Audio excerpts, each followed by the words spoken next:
And we'll also receive new market access for American chemicals, machinery, and many other industrial products that weren't allowed.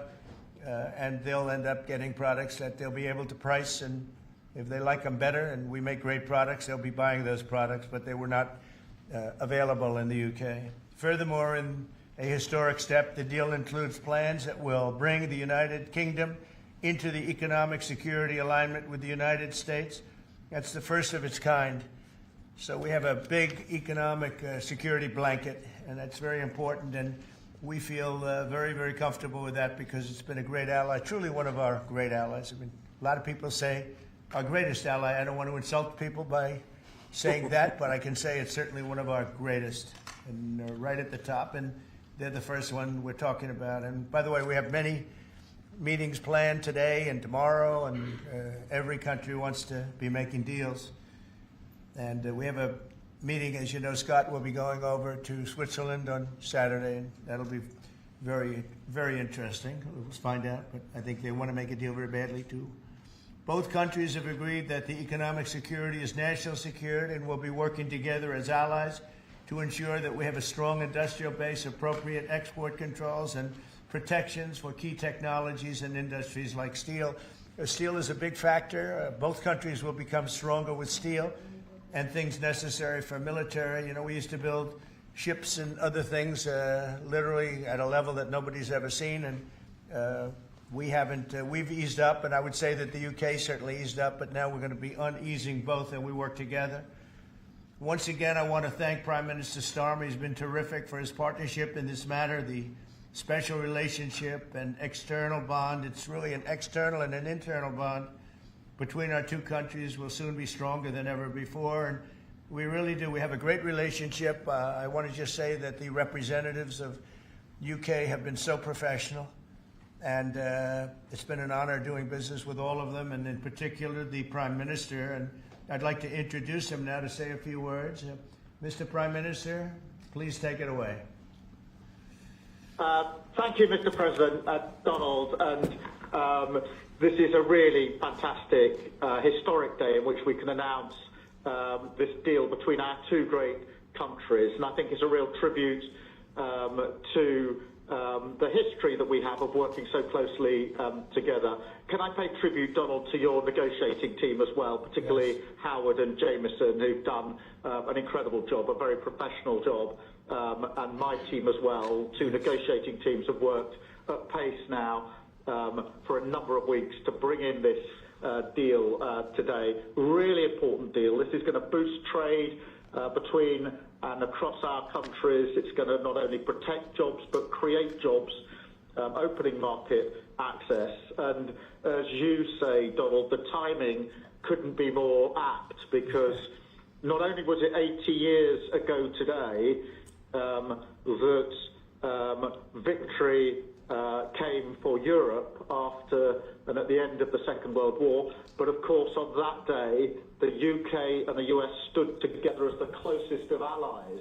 And Donald, I think even down to the hour, because you may or may not know that it was about this time of day, exactly 80 years ago, that Winston Churchill announced victory in Europe, and that led to great celebrations across Europe, across America, but particularly in the United Kingdom. Literally people going out into the street, putting bunting up, going up to the palace.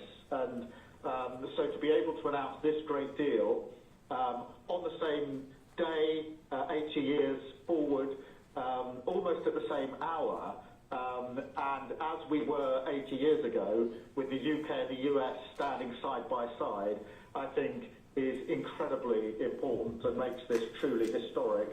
That close relationship has endured over those 80 years. As you know, Donald, when it comes to defence and security and intelligence sharing, of course, there are no two countries that are closer than our two countries. And now we take this into new and important territory by adding trade and the economy to the closeness of our relationship. It is built, as you say, on those notions of fairness and reciprocal arrangements. We've always had a fair and balanced arrangement between our countries. This builds on that, hugely important. for sectors like car manufacturing and for steel and aluminium and so many others.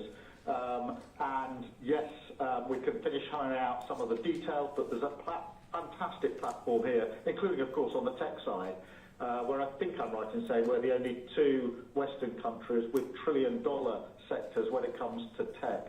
And in the end, it comes down to, as you say, Donald, economic security is national security. On national security, we've been absolutely the closest of allies for so many years, keeping the peace through that close alliance, that friendship. And now we add to that this deal on trade and the economy. And I want to thank you for your leadership on that, Donald, and for the way in which your team have negotiated this. And I'm so pleased that we've got this deal, we've finalised it, and we've built an incredible platform for the future. So thank you so much. Donald, I'm now going to go and do a press conference. I think you have your press in with you. But on the details, I think if you've got Howard, we can deal with that through one of my team. That's great. Well, Mr. Prime Minister, thank you very much. It's an honor. We're going to have a continued, maybe a better relationship than ever before. You know, I don't know if the media knows, but the U.S. and U.K. have been working for years to try and make a deal. And it never quite got there. Yeah. It did with this Prime Minister. So I want to just congratulate you. Well, with this President, this Prime Minister, we've managed to achieve what many people have tried to achieve for many years. Right. And I'm really pleased, and it feels completely historic and on a special 80-year anniversary as well. So, Donald, thank you so much. It's really good to have got this deal over the line. Tribute to both teams, tribute to our countries, and tribute to your leadership. Thank you. Well, it really is a great thing. And you go do your press conference, and I'll see you soon. Maybe speak to you later.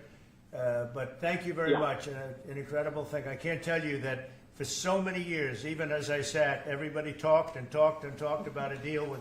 It just seemed like a natural deal, but it was not done. But now it was done with us. So I feel very proud to have been a part of it. Keir, thank you very much. Thanks, Donald, and we'll speak again soon. Very good. So long. Bye.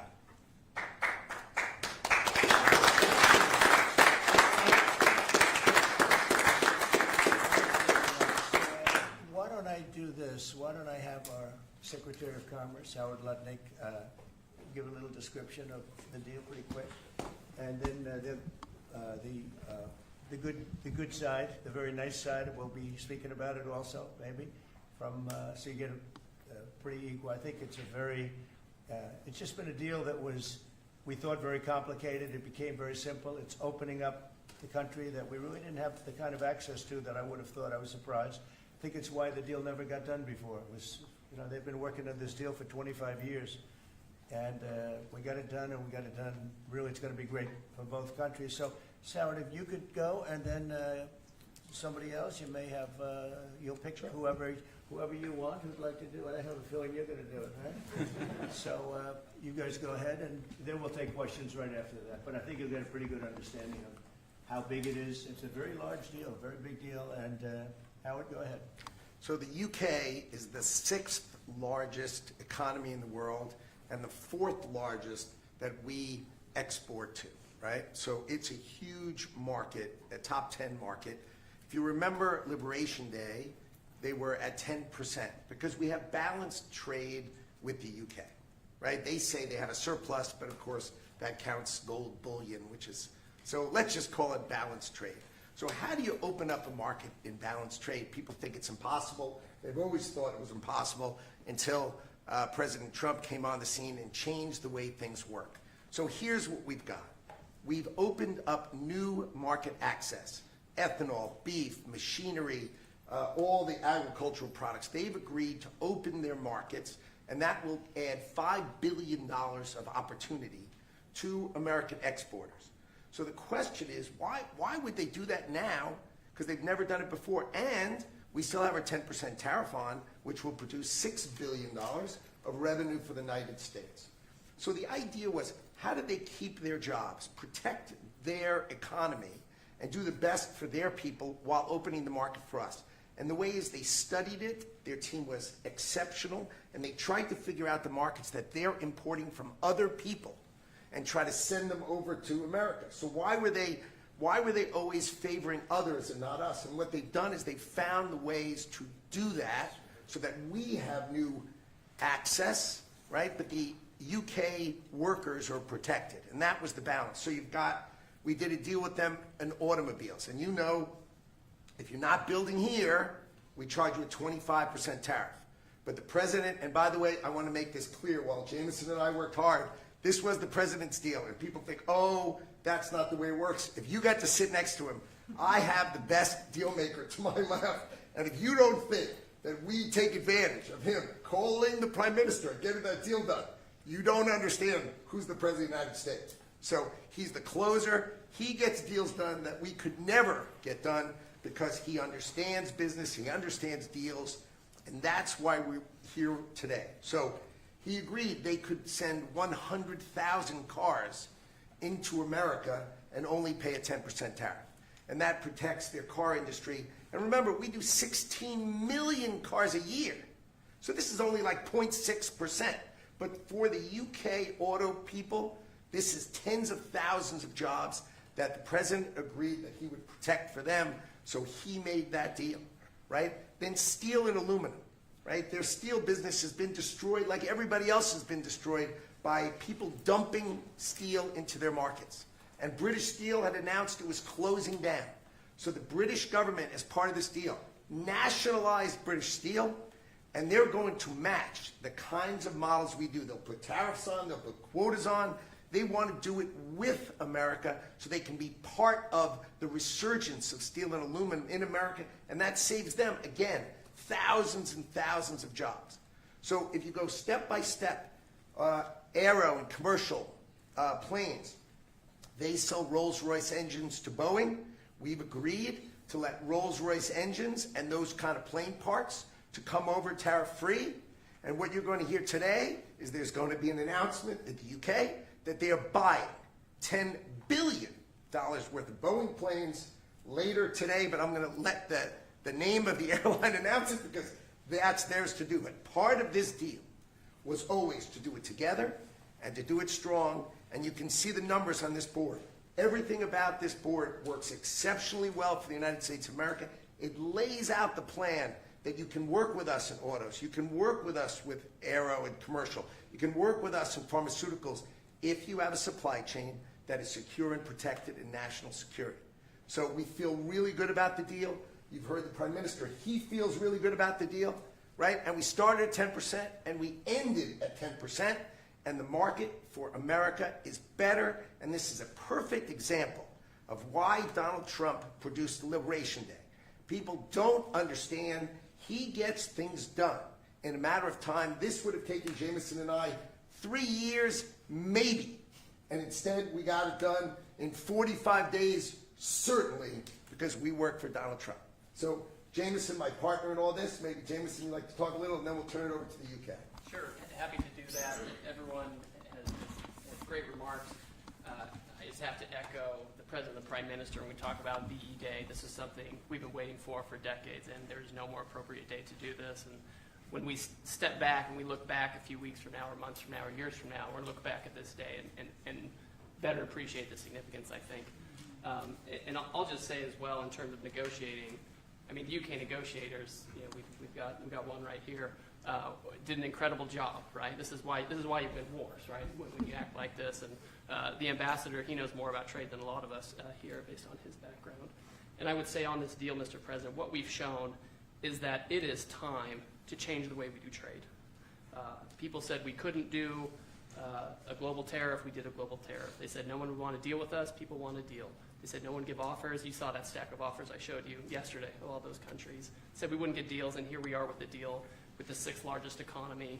We've agreed to have fair and reciprocal trade, and we've done it in record time. Thank you very much, Sir. Great job. Thank you, sir.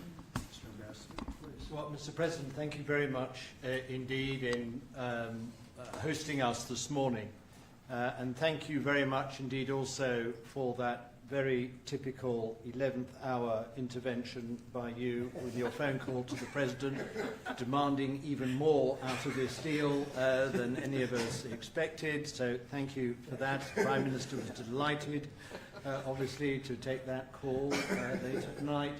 But you took it to another level, and I think the point I would make is twofold. One is that if we're going to rebalance and rebuild international trade in a way that serves all our interests, then we're better doing that together than separately and apart, and that's what we're on a mission to do.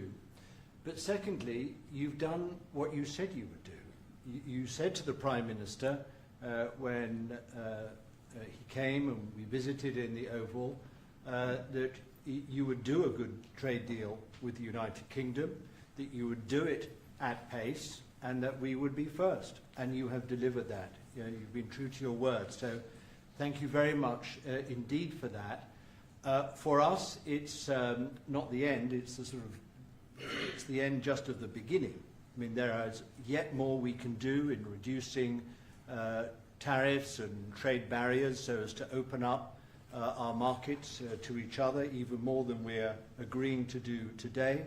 But it also provides us with the platform, the springboard, to do what I think will be even more valuable for both our countries in the future, and that's creating a technology partnership between the United States and the United Kingdom so that we can harness science and technology in order to create future industries and future jobs, and to do that together in the way we work so closely already in the national security and defence area. We can just take that to yet further areas of science, enterprise and endeavour. So we're looking forward to doing that in the coming months. You've launched us extremely well today. It just, in my view, as the Prime Minister has said, just shows what two countries who trust each other, who are confident in each other and are familiar with each other can do, not just for ourselves, but for the rest of the world who need to benefit from a bigger and better international trading system. Thank you very much. It was beautifully stated. What a beautiful accent. I'd like to have that accent. Thank you. My mother would be proud.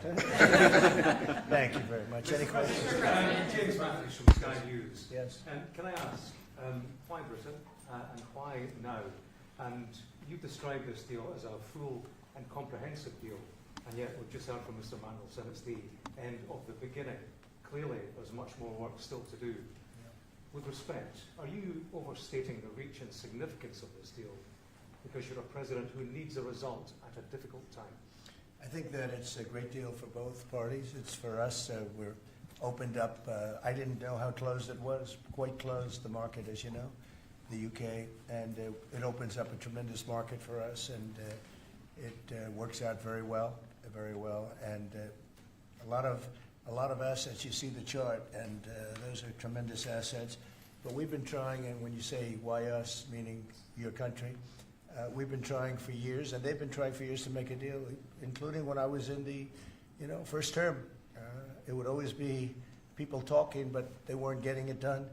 But for 25 years before that, they were trying always to make a deal, a very significant deal. I actually, until I looked at the numbers, I didn't realize this is a very conclusive deal, but we think we can grow it even from that. But this is a maxed out deal, not like you said it. You said it really incorrectly. This is a maxed out deal that we're going to make bigger, and we make it bigger through growth. But we have tremendous assets involved. I was surprised to see how big your country is in trade, actually. One of the biggest in technology and so many other things. It's agriculture. I really didn't know. It's depending on your definition, it's from 4 to 5 to 6. That's pretty big in the world. So I was very impressed by that. But we're going to take it to new levels. It's a very big deal right now, but I think it is going to grow just of its own volition. It's going to grow, and over time there'll be changes made. There'll be adjustments made because we're flexible. We'll see things that we can do even better. but it's very conclusive, and we think everyone's going to be happy, and the people of your country are going to be very impressed with the result, and they'll be able to buy from more people. They'll be able to price things differently. They'll be able to get some products that aren't available to them now that we make better than anybody in the world.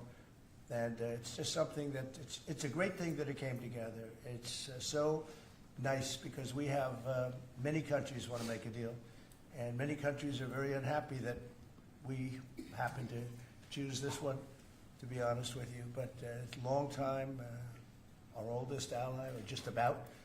I guess a couple of people claim that too, but let's put it right at the top.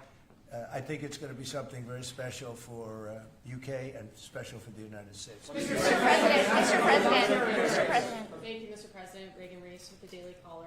How close are you to more deals, and when do you expect the next to be announced? Well, very close. We have numerous deals. I know Howard's going back. As soon as this is finished, your press conference, he's got numerous. And Scott, who's right over here, who's fantastic, by the way. You were great on television this morning. I watched you. That was you gave them a little lesson in the world and economics. But Scott's going to be going to Switzerland, meeting with China, and they very much want to make a deal. We can all play games. Who made the first call? Who didn't make it doesn't matter. It only matters what happens in that room. But I will tell you that China very much wants to make a deal. We'll see how that works out. Every country throughout the last 40, 50 years has literally ripped off the United States on trade, on military, on protection, on all the different things.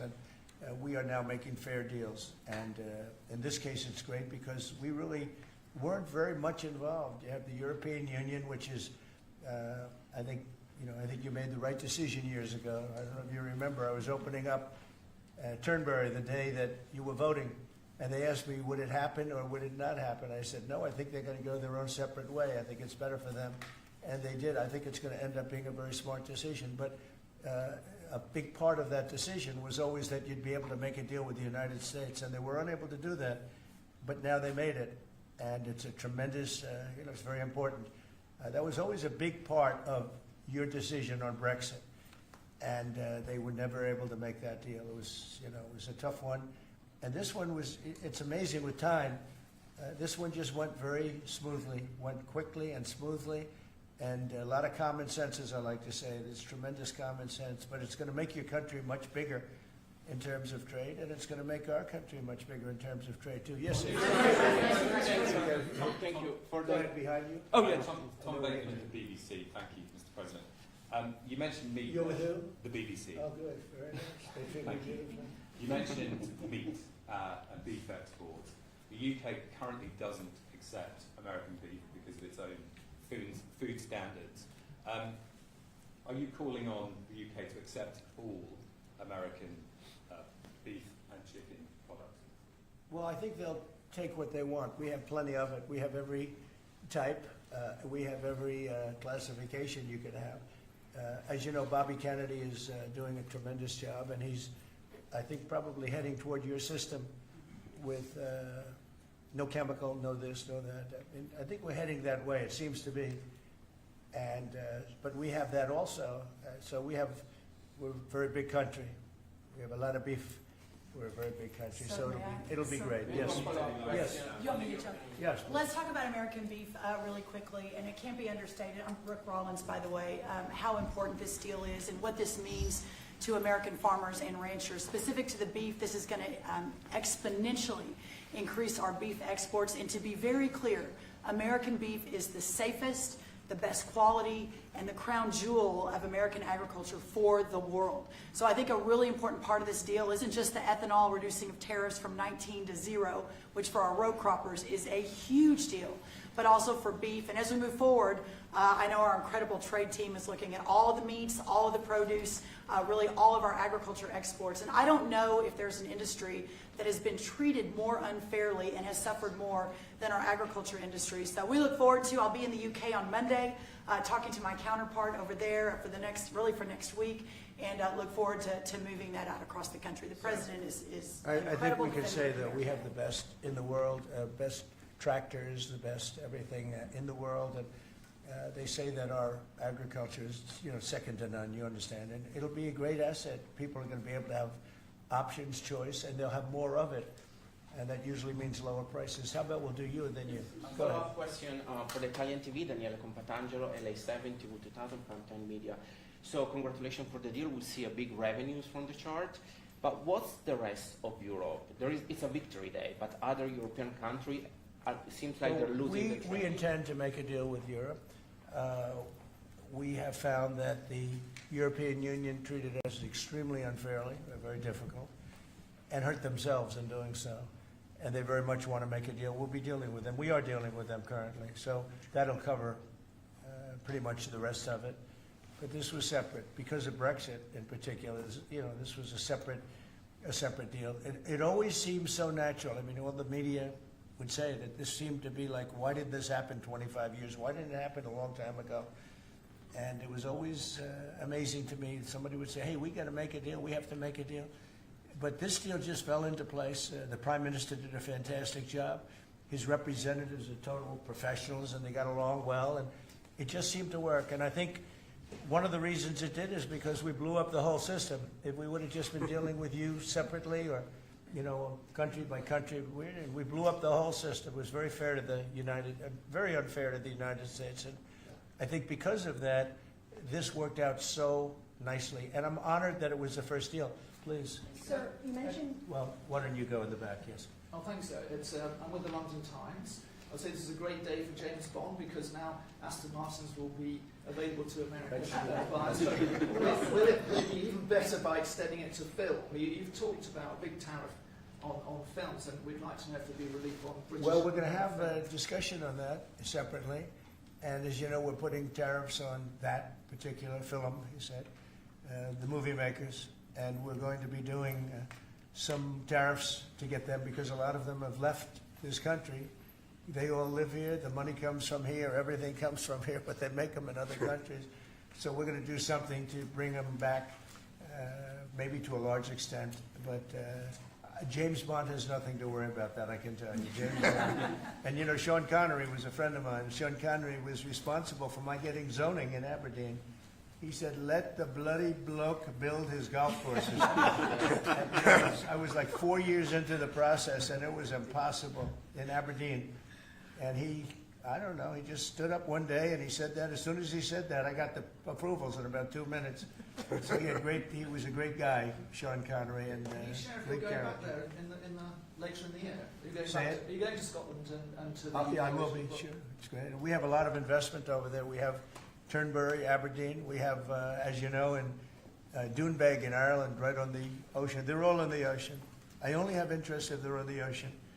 And we have good investments over there. It's been beautiful. Yes? Mr. President, if the talks go well this weekend between Secretary Bessent and Ambassador Greer with their Chinese counterparts, not preemptively, but if the talks go well, would you then consider lowering the tariff rate on China? Well, it could be. I mean, we're going to see. Right now, you can't get any higher. It's at 145, so we know it's coming down. I think we're going to have a very good relationship. I always got along very well with President Xi. That relationship was greatly disturbed by COVID when COVID came in, but we get along very well now. I mean, the relationship was hurt with a lot of people, a lot of countries when COVID came in. But I think we're going to have a very good relationship. I expect to have a very good relationship with China, Scott. I think it's a very friendly meeting. They look forward to doing it in an elegant way. China, as you know, has a tremendous trade surplus with us, and we just can't have that. And but I think it's going to be very good for both countries. I would like to see China opened. One of the big things here is, and nobody would know this, but the UK was largely closed. It was very much closed to trade, and now it's opened. And a lot of the financial reporters are very happy about that because so much. I listened to them. Well, I hope they get countries opened up, and then you compete on a fair basis. But you can't compete when you're not allowed to go there. China would be the number one example of that. It's very close. We almost had it last time before COVID, and that didn't work out. But we made a great deal with China. They had to buy $50 billion worth of our food products, and it was a great deal, doing very well for our farmers. And then when Biden came in, as usual, nothing happened. He didn't enforce it. and it got less, and ultimately, it destroyed a great deal. That was a great deal. But no, I think that we're going to have a good weekend with China. I think they have a lot to gain. I do think they have far more to gain than we do in a sense, but we're going to have I think we're going to have a very, very good weekend. Will you speak to Xi after the weekend talks? I might, yeah, sure, depending on what Scott says. We Scott is doing certain countries, and Howard's doing certain countries. I mean, I wish I had like 10 more of each. Then we could do them all at one time. But there will be a time that we'll do a number of them, and then there'll be a time. I think I can say this, Scott and Howard, where we're just going to say, because we understand the countries, we understand what they want, where we're just going to make the deal. In other words, we don't need the country involvement because we've already had it. And we'll say this particular country, which had big surpluses, let's say, we had therefore deficits, that this particular country is going to pay a 25% tariff or 30% or a 50% or 10% or whatever it may be. I think we should explain it now, Howard. One of the things we did here that we'll rarely do is on cars, we took it from 25 to 10 on Rolls-Royce because Rolls-Royce is not going to be built here. I wouldn't even ask them to do that. It's a very special car, and it's a very limited number too. It's not, one of the monster car companies that makes millions of cars. They make a very small number of cars that are super luxury, and that includes Bentley and Jaguar. So we have some very special cars. So in order to help that industry, and that's really, handmade stuff. And they've been doing it for a long time in the same location. And I said, yeah, that would be good. Let's help them out with that one. But that's different than a car company that comes out and makes millions of cars, which they'll be doing in our country. They're going to build, we have many, many factories, car plants being built or going to be built very soon. I think we can say that we'll be close to $10 trillion of investment. I think we're actually at that number now if you add up some of the ones we haven't heard about yet. I mean, we have some going up right now. They have plants going up, and they haven't even spoken to us. They're doing it because of the tariffs. And tariffs have always been used against us, and I never understood. I used to sit back. As you know, China paid hundreds of billions of dollars in tariffs when I was president. But until then, China never paid anything. And, they really did a big number on us from the standpoint of trade. But we are using tariffs now for our benefit. And we have now close to $10 trillion. Think of that, $10 trillion. If you look at the past administration, and we're talking about over, essentially 2 months, because we could say 3, but it took a little while to get the office in perfect shape, right? It took a little while to get things done. But once we started, when you think of that, close to $10 trillion of investment, you've had years where the United States wouldn't do that wouldn't do $1 trillion in a year, wouldn't do anywhere near $1 trillion. We did $10 trillion in 2 months. So it's amazing what's happening. We're getting calls from, and that has to do with chips, has to do with cars. We used to make chips. We had Intel, and we used to make chips. We had a monopoly on chips. Everything was made here. And now, over a period of years, because of presidents that didn't know what they were doing, they allowed that business to be stolen from us. Most of it moved to Taiwan. And you probably were in the same position, right? Because you had a lot of the chip-making capacity, but they moved it in. And if we would have said, that's fine, if you want to move it to Taiwan, that's good, but if you want to sell back into the United States, we're going to put a 50% or 100% tariff on, they would have never left. But we had people sitting here that didn't understand that, and it's too bad. But now they're coming back, because I'm saying it about 40 years too late, but they're coming back. As you know, we have the biggest chip makers in the world spending, in one case, $300 billion, in one case, $500 billion.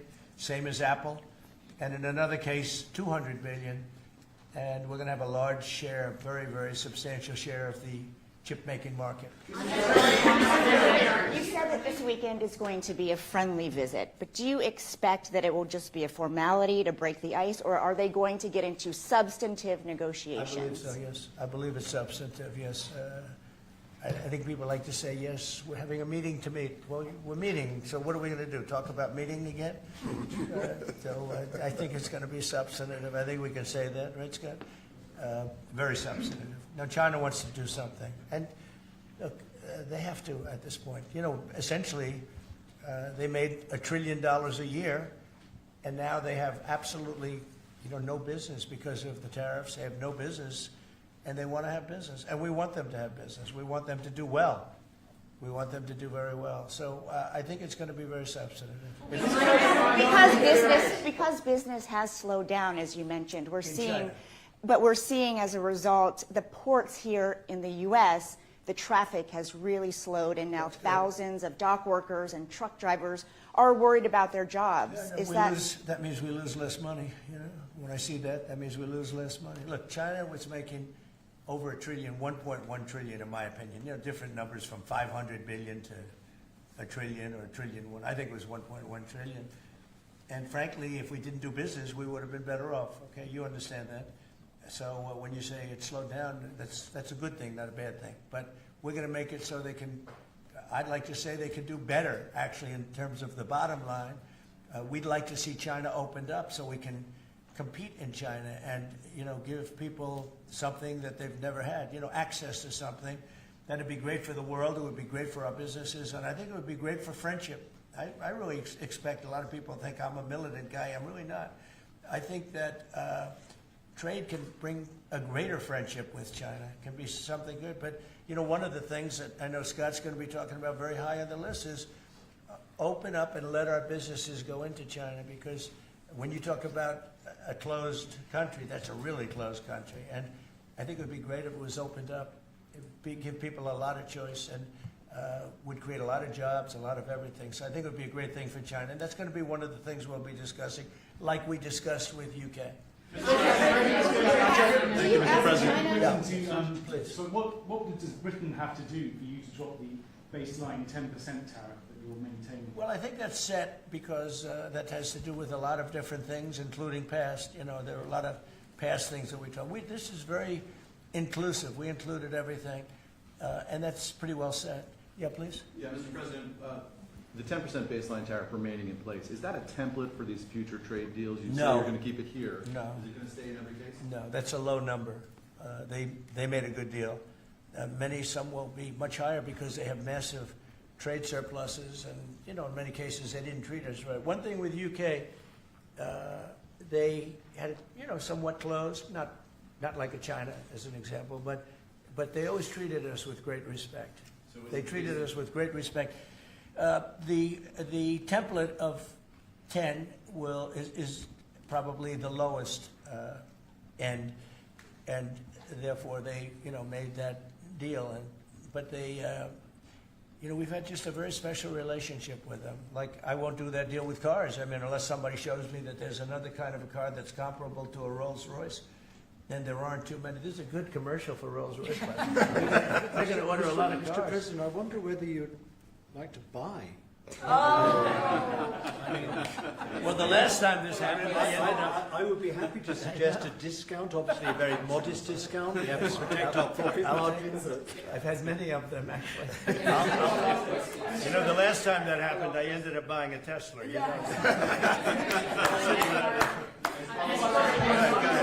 Mr. President. Mary Margaret Olahan with Daily Wire. I had a question about the UK deal today. I heard there was talk that part of the agreement would depend on whether the UK would respect free speech and freedom of religion.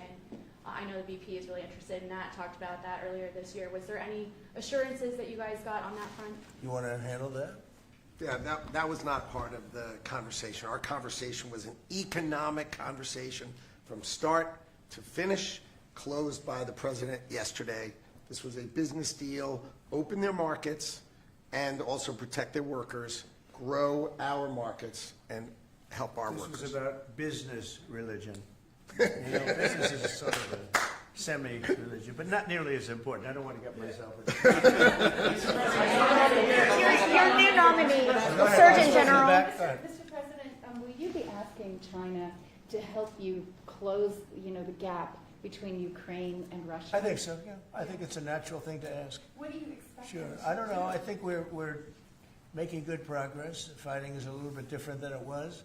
I think if we weren't involved, Russia would be, going at it to maybe get the whole thing. And without our involvement, they'd be able to get it because we supplied a lot of different things, foolishly. But we've been sort of paid back by doing the rare earth deal that I talked about before.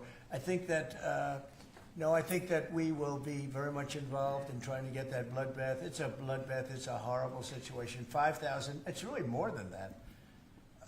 But it's 5,000 soldiers on average a week, mostly soldiers, are being killed. Young, beautiful people. I mean, they're being killed. I see the satellite pictures coming back, body parts lying all over fields, heads and arms. It's so terrible. I've never seen anything like it, actually. And if we can get that stopped, that will be a great accomplishment. And we're trying very hard, and I think we're close. And Mr. Witkoff is talking constantly back and forth. He's a real professional who's got a great relationship with both countries. And I think we have a good chance. And likewise, we're trying to work on Iran to get that solved without having to get into any bombing, as we say, big bombing. I don't want to do that. I want them to work a deal. I want them to be very successful. Your new nominee. Thank you, Mr. President. Edward Lawrence from Fox Business. Yes. On the non-market barriers, how did you get the UK to bend, and what was the 11th hour deal or ask? Well, I think it was really just a part of the overall. I mean, they have so many things that are so good for them. It's going to be so good for the country. And that was sort of easy. It wasn't, we had non-market, I call it non-market or non-monetary trade barriers. And we had quite a few of them, not nearly as bad as some countries. Some countries have, you know, they have virtually no tariff, but the rest of it is so brutal you can't do business with them, right? So it's a very important question, actually.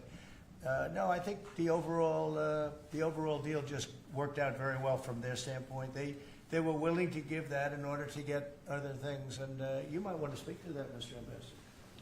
Look, the point about the deal is that we will continue reducing tariffs and non-tariff barriers. This is a continuing picture. It's a movie. It's not a still picture here. It's a movie. Yeah. It continues. And we're both committed to freeing up trade between our countries. We're both committed to freeing up investment between our countries. And the point about this deal is that it provides a very good template and a very good launch pad for what we can continue to do and build on in the future. And that's what we're both determined to do. You know, many of the well, I better not say. That's between us. Many of these, we'll keep it confidential. Yeah, how about just one more little thing, right? It got the deal closed, and it was handled very well from the other side too. But many of these things that we're talking about, we've been talking about this for 25 years. It's hard to explain when if you weren't sitting behind this beautiful Resolute desk, you just wouldn't get it. I have been hearing about making a deal with UK for 25 years. Mm-hmm. And especially around the time of Brexit. They wanted to make a deal, so they came out of Brexit and they make a deal, and how natural. And it just couldn't be done. It couldn't be done. Good people. And this is a bigger deal. This is a much bigger, better, stronger deal for both of us than we ever even contemplated before. It's a big deal. Virtually everyone said that it would end in failure, it would end in tears, and it's ended in exactly the opposite. Yeah. But, Mr. President, can I say that that is due to Secretary Lutnick and Ambassador Greer, who've been absolutely fantastic. But right. Yesterday I received a call, a very diplomatic call that just edged things over the line, and that was from your new ambassador in the United Kingdom. Who is terrific. Right? Warren Stevens, he's here. Where is Warren? Right here. Hello, Warren. He's flying to London tomorrow night. He's going to be very popular with the British people. He's going to be a very successful ambassador. Under nominee. Were you disappointed? And he's got plenty of cash. Plenty of cash. Are you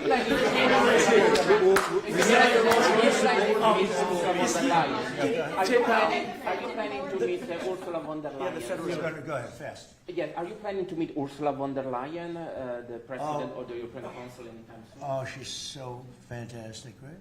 She's so fantastic. I hope we're going to meet. Yeah, the answer is yes. I saw her a few days ago.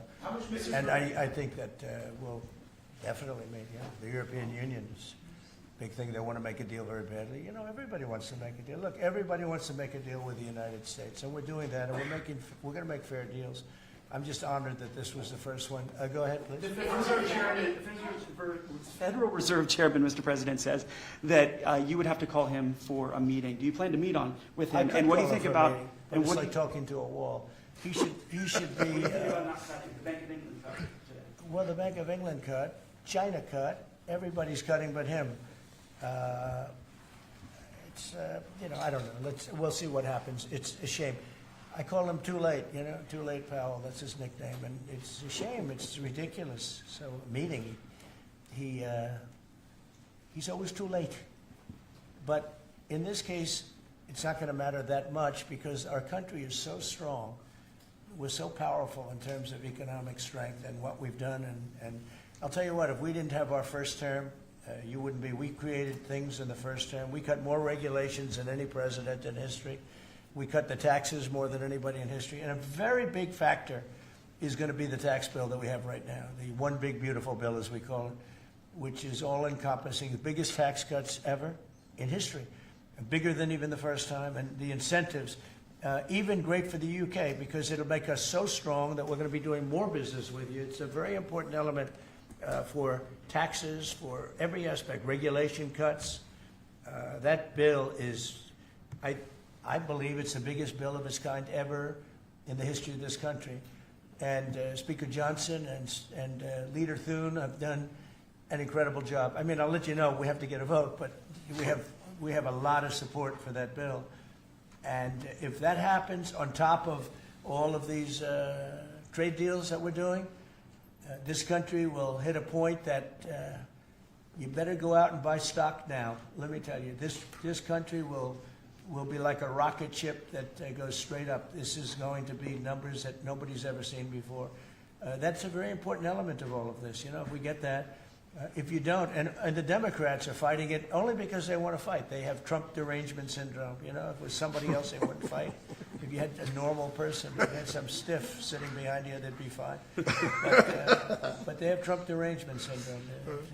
Senator Schumer's become a Palestinian. Welcome. I don't know when they're going to give him the ceremony, whatever the ceremony may be. It's terrible what's happened to the Democrats. So very, very important element of everything, of what we're doing.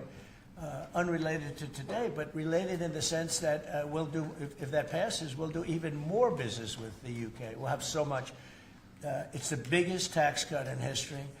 It's going to make our country zoom. It's going to be incentive, as you know, with the deduction for basically for work. You work, you build, you plant, etc. Your deduction. It's going to be the biggest. It's the biggest bill of its kind ever passed. Maybe the biggest bill ever passed. That's why we call it the one big beautiful bill. You just announced a new nominee for the U.S. Surgeon General who never finished her residency and is not a practicing physician. So can you explain why you picked her to be America's top doctor? Because Bobby thought she was fantastic. She's she's a brilliant woman who went through Stanford, and as I understand it, she basically wanted to be an academic as opposed to a surgeon. I think she graduated first in her class at Stanford. And Bobby really thought she was great. I don't know her. I listened to the recommendation of Bobby. I met her yesterday and once before. She's a very outstanding person, a great academic, actually. So I think she'll be great. Mr. President, your nominee for U.S. Attorney of D.C., do you have a backup plan if this Senate? Oh, I do, yeah, but he's a terrific person, and he wasn't getting the support from people that I thought. He's done a very good job. Crime is down 25% in D.C. During his period of time. I'm very disappointed in that, but I have so many different things that I'm doing now with the trade. I'm one person. I can only I can only lift that little phone so many times in a day. But we have somebody else that will be great. I just want to say Ed is unbelievable, and hopefully we can bring him into whether it's DOJ or whatever, in some capacity, because really outstanding. To me, it was disappointing, I'll be honest. I have to be straight. I was disappointed. A lot of people were disappointed. But that's the way it works sometimes, That's the way it works. And he wasn't rejected, but we felt it would be hard. And we have somebody else that we'll be announcing over the next 2 days who's going to be great. Like Ford and Mattel, with companies like Ford and Mattel recently saying they're going to raise prices on certain products, how long do you think the American public is going to be patient and wait for you? Well, I think they're saying that just to try and negotiate deals with me. They're not. Look, tariffs are the most misunderstood thing maybe in any form of business, anywhere in business. Oftentimes the country picks them up. Oftentimes the company picks it up. The people don't pick it up. Okay, the people don't pick it up. And if Ford did that, they wouldn't sell any cars. And if Mattel, I don't know, I'm not so sure. They also said they're the only country I've heard. They said, well, we're going to go counter. We're going to try going someplace else. That's okay. Let him go, and we'll put 100% tariff on his toys, and he won't sell one toy in the United States, and that's their biggest market. I heard that. I mean, I watched this guy talking about how I'm going to go counter. I said, well, I wouldn't want to have him as an executive too long. The Ford people I know very well. What they're doing is negotiating with us by saying that. But we don't think that's going to happen. Look, I put out a truth today, and it said that gas is down, gasoline is down, energy is down, groceries are down, eggs are down. I mean, eggs, thank you very much, but eggs are down. When I came in the first week, you guys hit me with eggs. I said, what the hell happened with eggs? Eggs were up like 170% and going up, and they said don't order any for Easter. And we were thinking about ordering plastic eggs like everybody was doing. And Brooke did a fantastic job, agriculture. Brooke did a fantastic job, and we had hundreds of thousands of eggs out here on the lawn just 2 weeks ago at Easter. But you take a look at the cost. Energy's down. Even interest rates are down. Now, if the chairman of the Fed, Jerome, if he would lower interest rates like China did, like I think UK did, but like numerous other countries have done, it's like jet fuel. It would be great. But he doesn't want to do it. I think he doesn't want to do it. Probably he's not in love with me. I think that's right. It's sort of a crazy reason, but that's the way life is. Anybody in his position would be like jet fuel. But even without that, we're doing well. But remember this, I've watched you people reporting over the last few months that if we do this, prices are going to go through. Well, groceries are down. All of this stuff is down. Lumber is down. Oil is gone to, we have that thing broke 60, right? $60 a barrel. And $1.98, $1.99 in some cases. And heading in that direction. No, I think it's been amazing, actually. And what that's good for, it gives the consumer more money, and it gives them a better life. Because we just came out of the worst inflation, in my opinion, in the history of our country. They say 48 years. But Biden really screwed it up. He screwed up energy. And he also he spent too much money. He was spending it on, green new scam. And that's like throwing the money. See that beautiful window behind? Take money, throw it right out that window. Because it's the same thing. He spent $10 trillion. He wasted it. Not only was it bad, it was a negative. It wasn't even like it helped a little bit. It was a real negative. And then on top of it, they let 21 million people into our country without any identification, anything. Just let them in. It's very, very sad. Well, we'll do one or two more. On $1.99 gas, $1.99 gas. Violence in India and Pakistan. Go ahead. Who are you with? I'm with the Daily Telegraph. You know me from around. I do. How concerned are you about the UK's reliance on China? Chinese money in the money markets, Chinese exports. We're not concerned. Is that something that came up in discussions? I'm not concerned about anything. If I was, I wouldn't even be here right now. If I was concerned about anything, and it wouldn't be that, but I wouldn't be here right now. No, we're not concerned. We're going to have, I believe, a very good relationship with China, and a fair relationship, and it'll get bigger and it'll grow. It'll grow. As an example, if they open up the country, that'll be the best thing China ever did for itself. They don't know that yet because, it's been a different system. But that'll be the greatest thing that ever happened to China. The people will be happier. They'll buy for less. They'll see things that they never saw before, and they'll be buying them.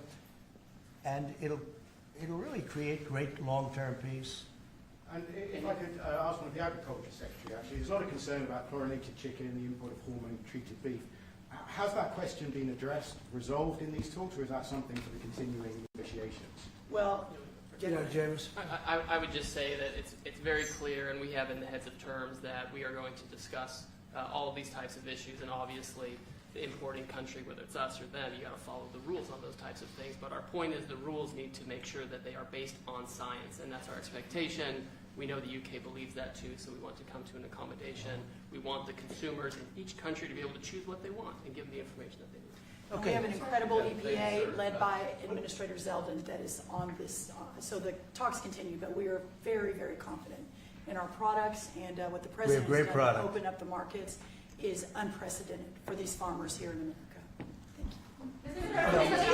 Message from Wall Street as they watch this. I mean, you saw the stock market decline sharply after Liberation Day, and it's rallied back since then. Well, now it's going to really rally, because, don't forget, they said this is all a pipe dream. And this is a tough one. This is, somebody would say, well, this is easy. This is much tougher, I think, than any other deal, because they've been at it for so many years, decades, trying to make this deal. And it's very conclusive, and it's a great deal, and it's a very big deal, actually. And no, this is just the beginning. We're going to be having conferences, or at some point we won't have, we'll just put out a statement that we just signed this country, that country. And after a number of these are done, nobody has enough people to do it. We're just going to put out X country is going to pay this, and if they open up, they're going to do this and that, and they're going to be open up. Everybody wants to be here. I say this is where they want to be shopping. They want to shop in this country because we have the consumer. And we have the consumer like nobody else. And, if this country went bad, the whole world would go bad. But we really saved it from going bad. Yeah, please. Can I ask you about the air traffic control issue? Are you looking at getting new software, new equipment? I'm glad you asked me about it, because I'm just going to be talking to now with the heads of the airlines and everything else.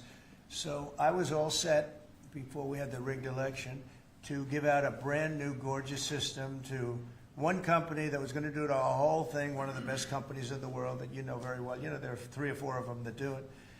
And when they took over, Buttigieg, who has no clue, he drives to work on his bicycle with his, in all fairness, with his husband on the back, which is a nice, loving relationship. But he didn't have a clue. This guy didn't have a clue. And he's actually a contender for president. Between him and Crockett, you can have that party. But he didn't know what he was doing. And he took what they call dry systems where you have wires in the earth, buried in the earth or whatever. And then you have the open air systems where you have satellites, and you can't mesh them. Anybody would know that if you went through about 2 months of study in school, if you studied that kind of thing. And he did. They spent tens of billions of dollars trying to take old, broken equipment and merging it into existing new equipment with brand new equipment. It's one of the greatest. They spent like $40 billion. And what they did is they made it worse because it doesn't work together. You can't make it work together. If you have a satellite system, you need satellite. If you don't, they had all these different technologies, some of them 50 years old, and they're trying to mesh them in. And they end up spending twice the money they should have. You could have bought a whole new system. So we have a very good guy who you all know, Sean Duffy, is head of transportation, and I've given him a 10-minute lesson in buying, and he's become really good. And we are now in the market to buy a gorgeous, brand new system. The helicopter that crashed into the plane at 400 feet, it shouldn't have been. What would have happened is all sorts of bells and sirens would have been going off 3 minutes before that accident happened, if you had the right equipment, but they did. And the new equipment is unbelievable what it does. You can have, you don't even, well, I was going to say something, but you always, in my opinion, you always need pilots. I want pilots. But you wouldn't even have to have pilots. This system is so incredible what they can do. But we have a system that's obsolete. And what they did is the worst. They tried to combine the really old, broken stuff with the new stuff. And you can't combine it, and anybody should have known. So Biden, you think Biden figured this out? I don't think so, fellas. Do you think he has any clue? He doesn't know what the hell's happening. So here's the story. We're going to be buying a brand new, it's going out to bid very soon, brand new state-of-the-art system that will cover the entire world. I'll give you an example. When my pilot Now I have military pilots, but prior to that, I have very good pilots, great pilots. They would land, and I won't tell you which country, but they would use the system of another country. They wouldn't even use the system of the United States. So if I'm landing in New York or Florida or Tennessee, they're using a system from another country. I said, why is that? And they were, they're not into business, but they're just saying, our system doesn't work, sir. And I said, boy, that's pretty sad. But we were all set to give it out to, look, you have a Raytheon and you have different companies like that, numerous companies. And you have companies that would do it, like an IBM, as an example. And you give out one deal, one contract. They gave out hundreds of contractors. They had diggers. They had non-diggers. They had people that focused on satellites. They had hundreds of different contracts. One contract where one guy is controlling everything. You need a trench, then they dig a trench. But if you don't dig the trench, they don't blame you. What happens is you don't dig it, then they say we want a cost overrun. Now, we have it all set, and we're going to be doing it. We would have done it, except that the election took a little strange turn. But the second one didn't. That was too big to rig. Thank you very much, everybody. Thank you, Mr. Thank you.